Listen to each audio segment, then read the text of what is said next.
রমজানের সবচেয়ে দামি সময়। বিষ্ণু বলেন, মান হরিমা খাইরাহা ফাকাদ হরিম, যে কদর মিস করলো সে সব মিস করলো, হি ইজ দ্য লুজার। আচ্ছা বলেন, এই বরকতের মাসে আমরা কি লুজার হতে চাই না গেইনার হতে চাই? সবাই বলেনি, বলেন এই রমাদানে আমরা লুজার হব না গেইনার হব?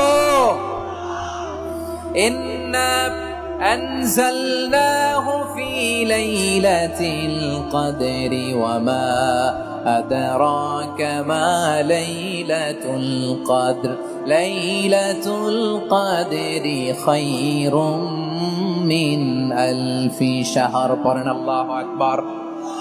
লাইলাতুল কদরি খায়রুম মিন আলফি শাহর, হাজার মাসের চেয়েও সেরা। 1000 মাসে হয় 83 বছর 4 মাস।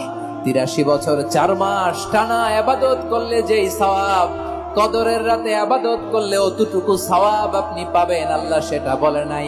আল্লাহ বলে তার চাইতে বেশি সওয়াব দিয়ে আপনার আমলনামা ভরে দিবে কে? কদর যেন মিস না হয়। 21, 23, 25, 27, 29 নাকি খালি 27? আপনারা কি খালি 27? হ্যাঁ না, ফালতামিসু ফিল আশরিল আওয়াখিরি ফিল মিনাল ভিতরি, রমজানের শেষ দশকের বেজর রাতগুলোকে কদর হিসেবে তালাশ করো। আল্লাহর হাবিব সাল্লাল্লাহু আলাইহি ওয়াসাল্লাম শেষ 10 দিন টানা ইবাদত করতেন, টানা ইবাদত।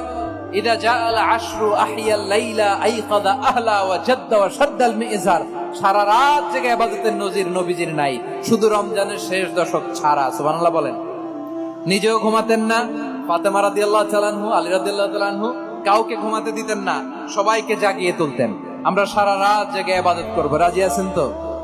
কদর যেন আমাদের মিস না হয়। আজকে থেকেই ক্যালেন্ডারে মার্ক করে রাখেন, সব কাজ পেছনে ফেলে, সব ব্যস্ততাকে পেছনে ফেলে ইবাদতের জন্য আমরা প্রস্তুত থাকবো কদরের রাতে। কোনোভাবে কদর যেন আমাদের মিস না হয়, ইনশাআল্লাহ। বলেন তো সবাই।